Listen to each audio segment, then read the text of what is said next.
بسم اللہ الرحمن الرحیم۔ السلام علیکم ورحمۃ اللہ وبرکاتہ۔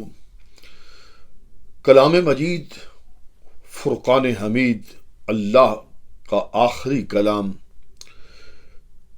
اس کا اگر ہم مطالعہ کریں، اس میں یہ بات ہمیں یہ بہت زیادہ واضح طور پر محسوس ہوتی ہے کہ اللہ رب العزت جل وعلا شانہ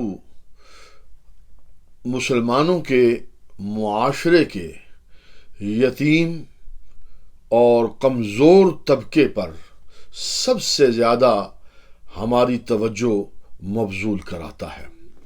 پورے کلام مجید کے اندر بار بار یتاماء کے حقوق پر بات کی گئی ہے، اور خود سید عالم صلی اللہ علیہ وسلم نے اس مسئلے کو بڑی وضاحت اور شرح و بسط کے ساتھ بیان فرمایا ہے۔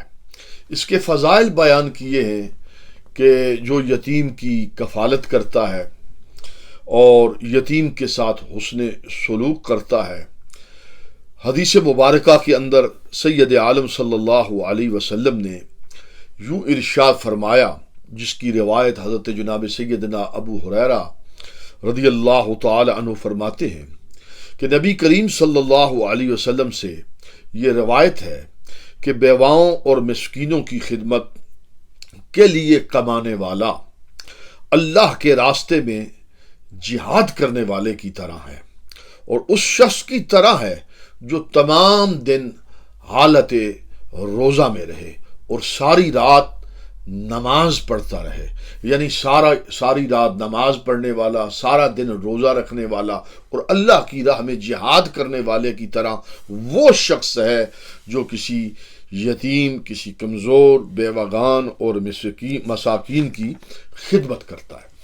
اسی طرح یہ حدیث متعدد مقامات پر آئی ہے کہ سید عالم صلی اللہ علیہ وسلم نے اس تشبیہ کے ساتھ یتیم کی کفالت کرنے والے کا درجہ بیان فرمایا ہے کہ سرکار فرماتے ہیں کہ یتیم کی کفالت کرنے والا، یعنی اس کی نگہبانی کرنے والا، اس کی پرورش کرنے والا، اس کی دیکھ بھال کرنے والا، جنت میں میرے ساتھ اس طرح ہوگا جس طرح یہ دو انگلیاں ہیں۔ آپ نے بیچ والی انگلی اور شہادت کی انگلی کے ساتھ یہ تشبیہ دی۔ ظاہری بات ہے یہ سرکار نے اپنی معیت اور اپنے درجے کے ساتھ اس کو بیان کیا۔ فرق تو پھر بھی ہوگا، جس طرح انگلی کی اندر یہ فرق موجود ہے کہ یہ انگلی چھوٹی ہے، یہ بڑی ہے۔ بہرحال سید عالم صلی اللہ علیہ وسلم نے اس کے لیے یہ نوید مسرت سنائی ہے کہ جو شخص بھی کسی یتیم کی کفالت کرتا ہے، کسی دکھیے کی، کسی کمزور کی، اور ظاہری بات ہے جو بیوہ ہے، جو مساکین ہیں، جو یتاماء ہیں، یہ سوسائٹی کے سب سے کمزور طبقہ ہوتا ہے۔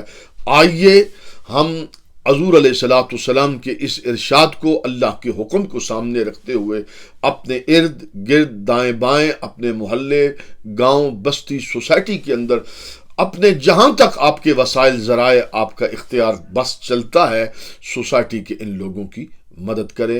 والسلام علیکم ورحمۃ اللہ وبرکاتہ۔